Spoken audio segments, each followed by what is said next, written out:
Okay, good afternoon, everybody. So today we are going to discuss about the in-plant training, which is your syllabus for whole semester 8. Okay, there is nothing in place of this training currently. If the GTU allow for the project, then there will be project also.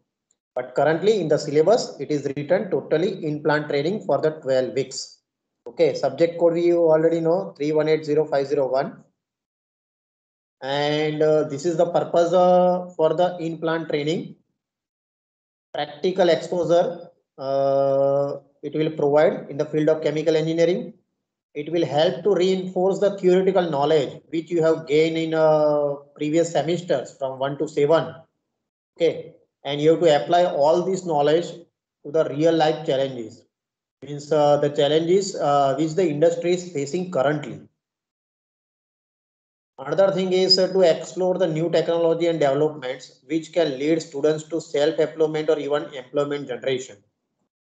Okay, तो जब भी आप industry में जाते हो तो वहां पे जो भी प्रॉब्लम आपको दिखते हैं वो प्रॉब्लम सॉल्व करने के लिए आप लिटरेचर सर्वे करके या तो खुद सोच कर भी, because you have already studied the design engineering also, how to think and how to design. Okay, so apply those knowledge और जो भी इंडस्ट्री के प्रॉब्लम है उसको सॉल्व करने के लिए आप कोई नया टेक्नोलॉजी या तो कुछ नया प्रोसेस, कोई भी नई टेक्निक अगर आप डेवलप कर सकते हो तो that is also the purpose of this in plant training.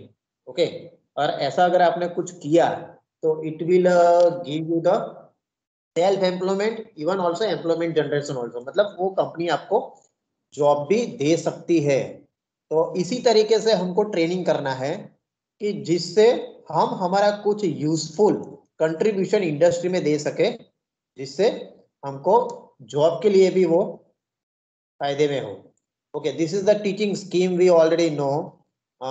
It is the practical for 24, credit is 12, and assessment end semester it is 100 marks, and progressive assessment. Okay, so after around 6 weeks there will be exam, so that is for the progressive assessment internal 100 marks, so total marks is 200. Okay, okay, let us see the important instructions.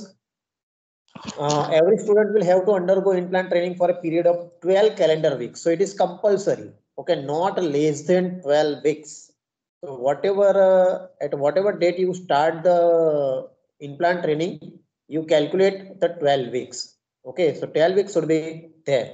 Okay, in place of 12 weeks, you can do the in-plant training in a 2 phases also, and each phase will be of 6 weeks. 6 week के 2 industry में भी आप implant training ले सकते हो, या तो same industry में 6 वीक लेके 1 वीक का गैप लेके वापस वही इंडस्ट्री में भी 6 वीक ले सकते हो, तो that is also possible. Okay, तो आप 12 वीक एक ही इंडस्ट्री में भी कंप्लीट कर सकते हो या तो 2 अलग अलग इंडस्ट्री में भी कर सकते हो. ओके, इम्प्लांट ट्रेनिंग कौन कौन से फॉर्म में हो सकता है, which is given by the GTU itself. तो in-plant training in a company, either it be a within state or out of state, it is valid. आप इंडिया में कहीं पर भी ट्रेनिंग में जा सकते हो, there is no restriction for the place. Okay, और कौन कौन सी कंपनी में, तो company which are involved in R&D, which companies involved in a process design, then manufacturing, QA, QC, plant engineering, production, even consultancy company is also valid for the in-plant training. Okay, consultancy means they have not their own company, but they provide the services, consultancy services. तो ऐसे भी कोई जो है consultancy services, उसके साथ भी आप अटैच रह के in-plant training ले सकते हो. Okay, provided this consultancy must be registered. Okay, in a government, means valid GST certificate should be there. Otherwise, it is not a registered company. Technical services provide करती है, जैसे अलग अलग हमको मालूम है कि टेस्टिंग करते हैं हम लेबोरेटरी में, तो कुछ कंपनी ऐसी होती है कि सिर्फ टेस्टिंग करती है, अलग अलग टेस्ट करती है, तो ऐसे कंपनी में भी आप कर सकते हो। कुछ लेबोरेटरी इक्विपमेंट सप्लाई करती है या तो ग्लासवेयर सप्लाई करती है केमिकल इंजीनियरिंग रिलेटेड, तो ऐसी कोई कंपनी है तो वहां पर भी आप जा सकते हो। कोई कंपनी ऐसी होती है कि they handle the engineering projects, okay, they have not their own any production plant और company, but it is purely designing company, okay, like alpha project is there, Spectra Dynamics is there, these are the designing company. ऐसे designing company में भी आप in-plant training ले सकते हो, okay. तो ये हो गया अलग अलग कंपनी में आप कौन कौन सी कंपनी में ट्रेनिंग ले सकते हो। Second thing, at the end of the first phase and second phase, मतलब first phase means after the 6 week, okay, after the 6 week of implant training you have to submit the written report. Listen carefully, if you are taking the training in a same industry for 12 weeks, then also you have to submit the report after the 6 week. So 2 reports you have to submit during the semester 8. First report after the 6 week and second report at the end of the semester. Okay. So each students need to submit written report based on the work carried out during implant training with weekly diary. So your weekly diary should be there in the report in a hard copy, remember, with original. Okay. And the report and weekly diary will be countersigned by the supervisor in charge of the company. I will show you the format of the weekly diary. It is given on the GTU website also. आप वहां से भी refer कर सकते हो, यहाँ पर भी मैंने फॉर्मेट वो रखा है, तो मैं आपको लास्ट में दिखाता हूँ। तो वीकली डायरी आपको मेंटेन करनी है with signature, okay, of the company person, ये खास ध्यान में रखना, okay. During the first phase and second phase of implant training, assigned faculty from the institute will visit the specific organization industry to have the update regarding the progress of the students from the industry representative, as well as to have interaction with the industry representative. Okay, so आप during first phase and second phase college में से कोई भी faculty आप जहां पे training ले रहे हो वहां पे आएगी without prior informing to you. Faculty will come suddenly, okay, so at that time you must be present in the industry. आप इंडस्ट्री में होने चाहिए वहां पे। अगर आपने इंस्टीट्यूट को इन्फॉर्म किए बगैर अगर आपने छुट्टी लिया और बाय चांस उसी दिन अगर फैकल्टी आए और आप नहीं मिले इंडस्ट्री में, then strict action will be taken by the college, okay. तो remember this thing very carefully, faculty कभी भी आपके इंडस्ट्री में आएगी, ओके, और जो भी इंडस्ट्री पर्सन है उसके साथ भी इंटरेक्शन करेगी। आपके बारे में जो भी फीडबैक लेना है वो भी फैकल्टी डायरेक्टली इंडस्ट्री पर्सन के साथ मिलकर लेगी, ओके। तो आपको आपका अच्छा परफॉर्मेंस दिखाना है।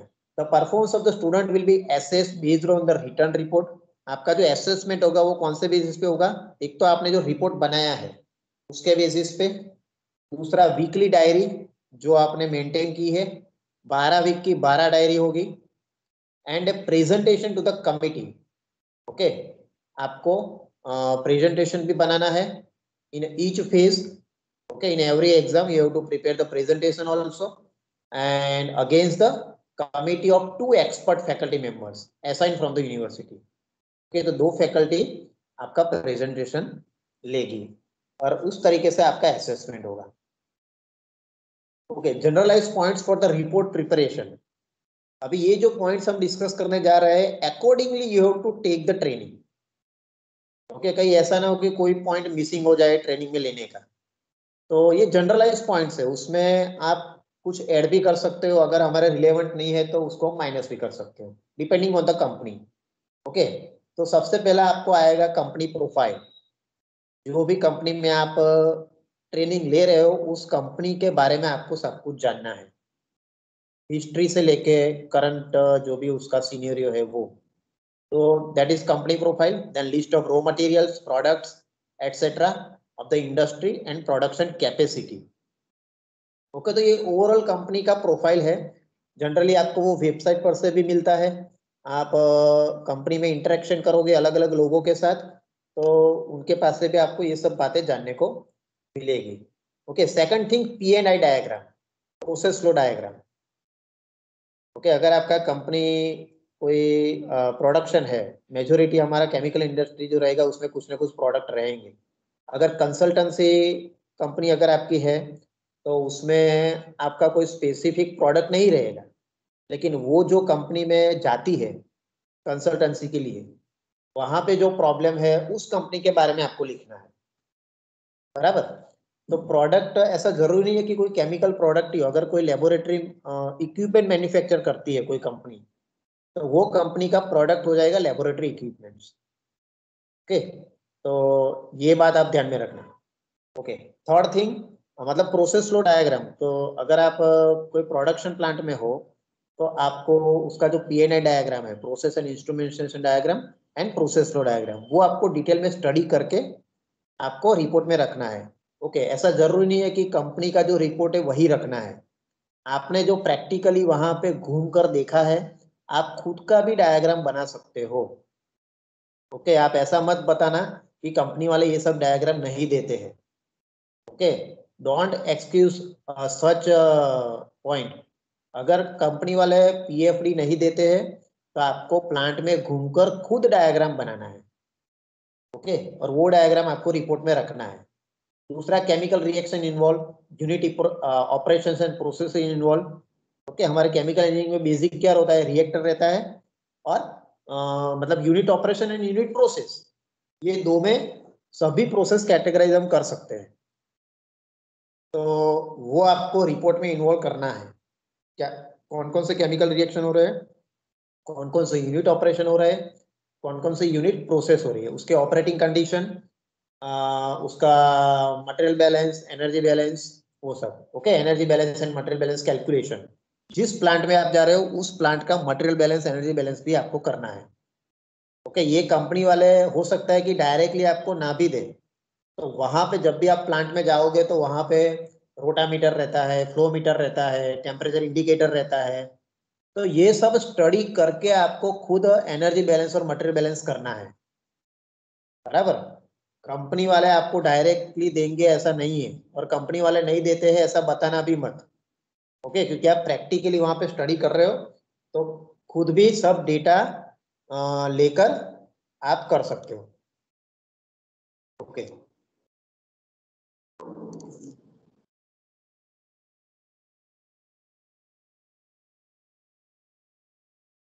जस्ट मिनट, क्या हो रहा है।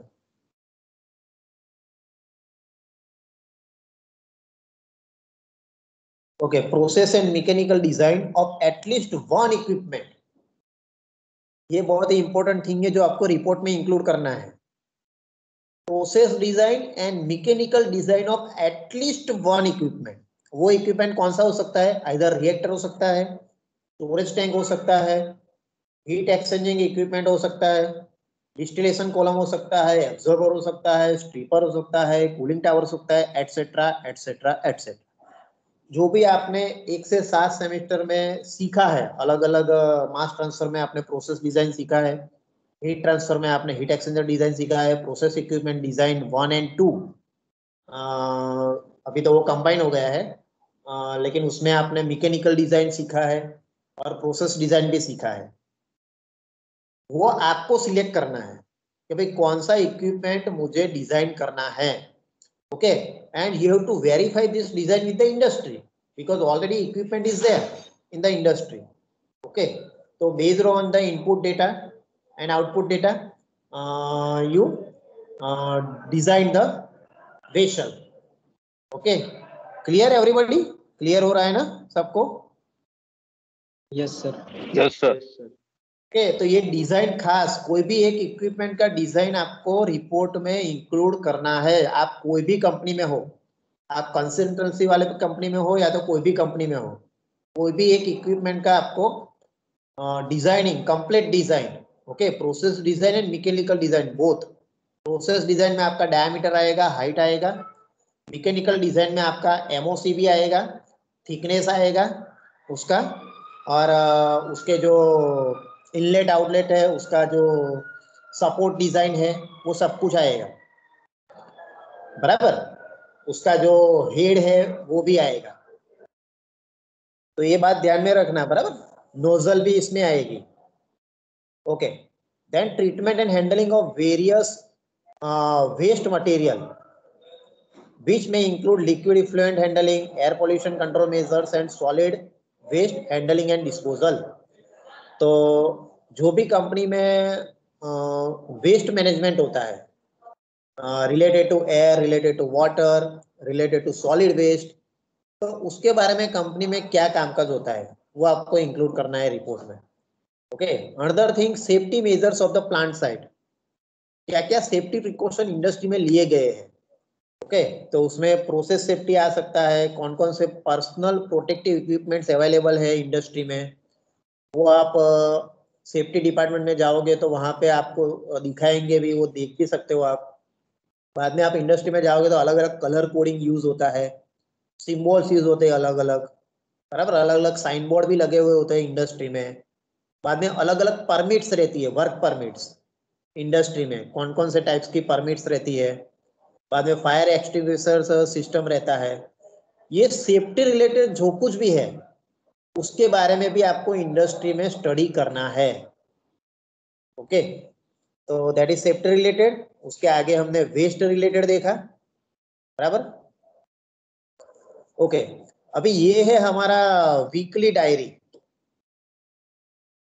Okay, this format I will put into our WhatsApp group also, उसमें भी मैं रखूंगा।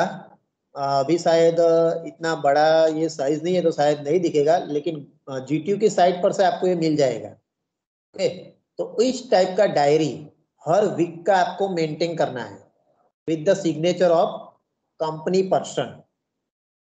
ओके, ओके, ये फीडबैक फॉर्म है, जस्ट अ मिनट, ये वीकली डायरी का ही पार्ट है। ओके, ये फीडबैक फॉर्म है जो भी कंपनी के पास से आपको भरवाना है। ये भी मैं आपके व्हाट्सएप ग्रुप में रख दूंगा, बराबर। जो कंपनी आपके बारे में फीडबैक देगी, बराबर, आपको फीडबैक नहीं देना है, कंपनी फीडबैक देगी, बराबर, आपके बारे में।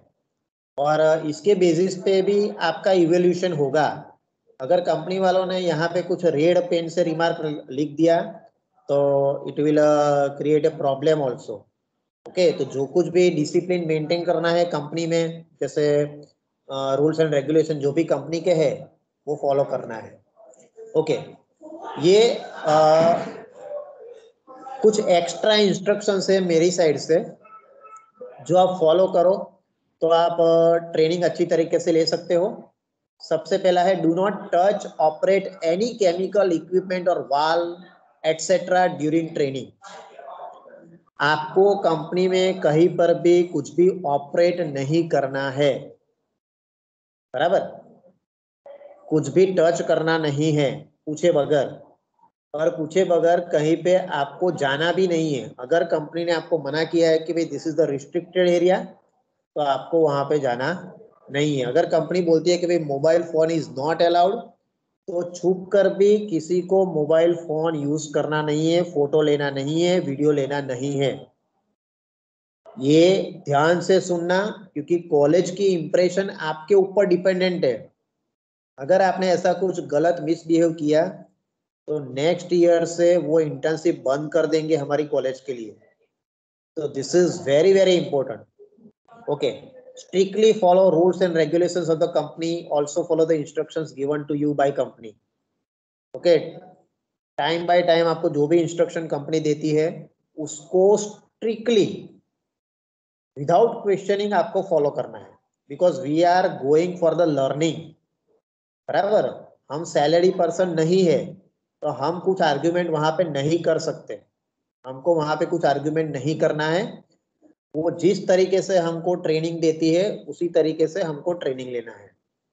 Okay, your presence behaviour must not hinder the company routine. आप वहां पे जाते हो तो कंपनी का जो रूटीन है वो डिस्टर्ब नहीं होना चाहिए। वहां पे जो काम करने वाले लोग हैं उनको कोई भी डिस्टर्बेंस होना नहीं चाहिए आपके बिहेवियर से या तो आपकी प्रेजेंस से। ओके, तो ऐसा बिहेवियर हमको बिल्कुल नहीं करना है। We are going to learn to use polite speech and behavior with every employee of company. हम वहां पे सीखने जा रहे हैं, तो हमारा जो स्पीच है उसमें पोलाइटनेस होना चाहिए। ऐसा नहीं है कि भाई हम यहाँ पे आए और आप हमको कुछ सिखाते नहीं है, ऐसा स्पीच हमारा नहीं होना चाहिए। ओके, उनके पास जब भी टाइम होता है, जब वो थोड़ा फ्री होते हैं सिखाने के लिए, तब उनके पास जाना है और पोलाइटली बोलना है।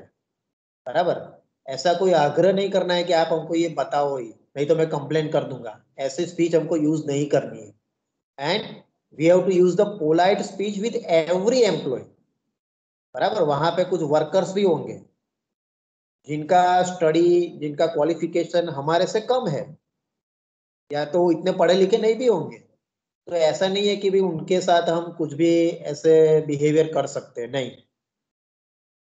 वो कंपनी में काम करते हैं, कंपनी के एम्प्लॉय है, तो उनके साथ भी हमको पोलाइटली ही बात करनी है, और उनके पास से भी हमको जो कुछ भी सीखने को मिले वो सब कुछ हमको सीखना है। ऐसा नहीं है कि हमको सिर्फ इंजीनियर के पास से ही सीखने को मिलेगा, हर एक एम्प्लॉय के पास से आपको सीखने को मिलेगा। तो try to interact with each and every employee, from worker to जो भी हायरार्की में आप जिसके साथ भी आप इंटरेक्ट कर सकते हो, मैनेजर लेवल या तो आगे एमडी लेवल तक भी, तो आप डिस्कस कर सकते हो, लेकिन प्रोवाइडेड आपको परमिशन दे। ओके, तो जब भी आप किसी को मिलने के लिए जाते हैं तो सबसे पहले उनकी परमिशन ले लो। बराबर, कि सर आप कब फ्री हो, हम आपके साथ थोड़ा इसके बारे में डिस्कस करना चाहते हैं, तो आप जब भी बताओगे तब हम आएंगे। ओके, तो इस तरीके से पोलाइटली हमको बात करनी है। Okay, try to interact with every level of employee of company from bottom to top. If any complaint against you comes from the company, then strict action will be taken against you by the institute. Company की तरफ से कोई भी complain college में आनी चाहिए नहीं। बराबर, ये बहुत ही इंपॉर्टेंट बात है, ध्यान में रखना, क्योंकि आपका बिहेवियर ही हमारी कॉलेज को रिप्रेजेंट करता है। तो you are not a one student only, you are going as a representative of GEC Bharuch chemical engineering department. तो ऐसे समझ के आप वहां पे रहना और सीखना। Do not bunk the training without prior approval of company and your mentor. Company को बताए बगैर, या तो आपके जो मेंटर आपको अलॉट किए जाएंगे कॉलेज में से, उनको बताए बगैर आपको बंक नहीं करना है ट्रेनिंग में। Okay, always ask for permission if you want to interact with any employee of company. किसी के साथ भी इंटरेक्ट करना है तो आप पहले उनकी परमिशन ले लो, क्योंकि कंपनी में उनका ऑलरेडी शेड्यूल रहता है, उनके शेड्यूल में वो बिजी भी रहेंगे, तो हमको उनका परमिशन पहले ले लेना है कि आप कब फ्री हो। Okay, your impression will leave the impression of department and institute in company. तो अच्छी इंप्रेशन रख के आओ वहां पे, कि जिससे कैंपस के चांसेस बढ़ जाए। उस तरीके से आपको बिहेव करना है। Try to show your best attitude, like curiosity, work hardness, regularity, punctuality, working in team, respect for all, etcetera. ये सब जो है, ये बेस्ट आपका वहां पे कंपनी में दिखाओ, कि जिससे उनको भी लगे कि भाई जीईसी भरूच के केमिकल के स्टूडेंट्स जो है वो दूसरी कॉलेज के कंपैरिजन में कुछ अलग ही है। तो ऐसा यूनिकनेस, यूनिक इंप्रेशन हमारा वहां पे हमको छोड़ के आना है। बराबर, एंड एक रिलेशन हमको बिल्डअप करके आना है, कि जिससे उस कंपनी के साथ हमारा परमानेंट एक रिलेशन कॉलेज का हो जाए। तो उस तरीके से हमको बिहेव करना है। And we are sending you in a company like father is sending his daughter to ससुराल। बराबर, एक फादर अपनी लड़की को जैसे ससुराल भेजता है क्या क्या सिखा के। बराबर, तो ऐसा समझ लो कि जब हम आपको कंपनी में भेजते हैं, तो इसी आउटलुक से हम आपको भेज रहे हैं।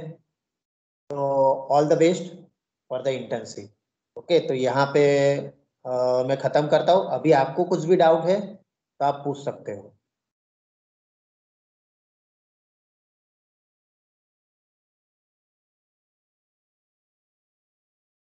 एनी क्वेरी, कुछ क्वेश्चन? सर वो आपने रिएक्शन और ऐसा थोड़ा जो कंपनी हाइड करती है उसको मतलब हम लोग इंफॉर्मेशन कैसे मतलब निकाले? नहीं, आप वहां पे जो शिफ्ट इंजीनियर रहता है या तो वो रहते हैं, इवन लिटरेचर पर से भी आपको रिएक्शन मिल जाएगा, बराबर, क्योंकि कौन कौन से केमिकल रिएक्टर में जा रहे हैं वो तो आपको मालूम पड़ेगा ही, बराबर। तो उसमें से रिएक्शन कौन सा होता है वो तो आप इजीली जान सकते हो ना, उसमें कुछ बड़ी बात नहीं है। Reaction is very well known to everybody. Okay, हो सकता है कि कुछ जो फॉर एग्जांपल कोई कैटलिस्ट अगर यूज होता है तो वो आपको नहीं बताएंगे कि भाई कौन सा कैटलिस्ट हम डालते हैं, कितनी क्वांटिटी में डालते हैं, वो सब शायद वो छुपा सकते हैं। तो उसकी बात जाने दो बाद में, बराबर। ऐसे कोई कॉन्फिडेंशियल मैटर है कंपनी की तो उसमें पढ़ना नहीं है। और एक बार आपके मेंटर के साथ आपको डिस्कस कर लेने का कि सर हमको ये इंफॉर्मेशन कंपनी वाले नहीं देते हैं, तो आपके मेंटर आपको जो भी गाइड करे उस हिसाब से बाद में आपको आगे बढ़ना है। Anything else?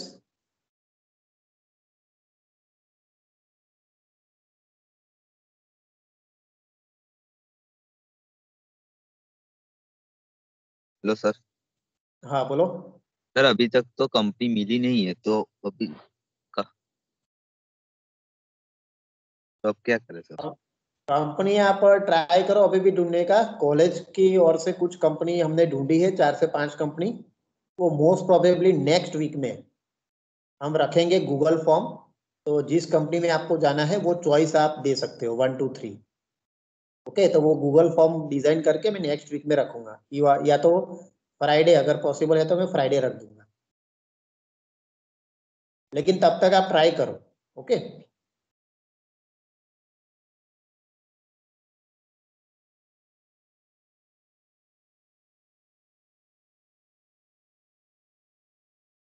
Okay, any other query is there?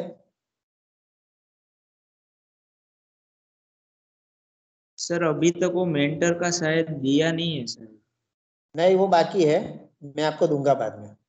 Mentor allocation is pending. Okay sir. Okay, तो मैं आपको दे दूंगा वो।